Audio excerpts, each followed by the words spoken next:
There's a moment when it starts again, but it doesn't feel like a restart. It feels like something new. Different circumstances, different timing, slightly altered details. And for a while, that difference is enough to convince you that this time will unfold differently. You tell yourself you're not repeating anything. You're just responding to what's in front of you. And technically, that's true. The faces are different. The context has shifted. The conversation sounds slightly new.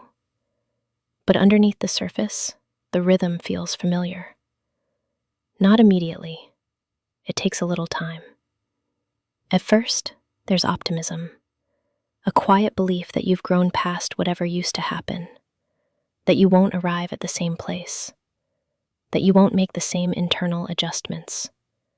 You notice similarities, but you explain them away. You call them coincidence. You call them normal. You call them unrelated. It's easier that way. Patterns don't usually announce themselves. They reveal themselves through repetition, through small echoes that you don't want to name yet, a tone that feels familiar, a hesitation you recognize, a shift in yourself that feels almost rehearsed. That's when something in you pauses, not because you're surprised, but because you felt this alignment before. You don't say it out loud. You don't even form it clearly, but you sense the trajectory. You sense the direction this tends to move in. You sense the familiar slope. And still, you continue. Part of you believes awareness will change the outcome, that noticing the pattern is enough to alter it, that this time, being conscious of it will keep you from arriving at the same conclusion. But awareness doesn't always interrupt momentum. Sometimes it just travels alongside it. You move forward carefully. You adjust your tone. You try to respond differently. You tell yourself you're not the same person you were the last time this unfolded. And maybe you aren't. But the pattern doesn't depend entirely on who you are. It depends on what you tolerate, on where you stop, on what you quietly accept as good enough. That's where it tightens. Because the pattern isn't loud. It doesn't force you into anything. It simply invites you back into something familiar. A way of responding, a way of shrinking, a way of stepping back at the exact same point. And that point arrives again. Not dramatically, not suddenly, just predictably.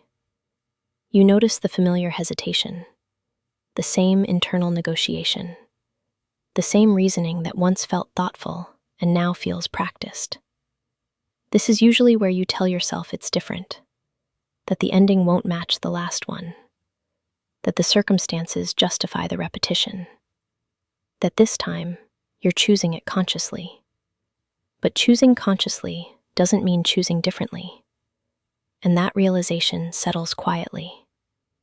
You've seen this pattern before, not in exact detail, not as a copy, but in structure, in rhythm, in the way it moves you toward the same internal compromise. You don't like calling it a compromise. You prefer calling it flexibility, understanding, patience. But the outcome feels familiar. Eventually, you arrive at the same internal place, not because you were forced there, but because you walked the same path with slightly different scenery. And once you're there, it feels almost inevitable. That's the unsettling part. Not that it repeats, but that it feels natural while it does. You don't experience it as repetition. You experience it as progression, until you look back and realize the shape hasn't changed at all. The pattern doesn't trap you. It simply waits for you to step into it again. And each time you do, it feels reasonable, justified, understandable. That's why it continues. Not because you're unaware, but because familiarity feels safer than disruption. You've seen this pattern before, and recognizing it doesn't automatically end it. It only means you can no longer pretend you didn't notice. This isn't about breaking it. It's about seeing it clearly and understanding that repetition doesn't always look dramatic. Sometimes it looks like normalcy. Sometimes it looks like growth. Sometimes it looks like choice. Until you realize you've arrived at the same internal place again. Not by accident, but by habit. That's where this thought settles. Not in blame, not in urgency, just in recognition.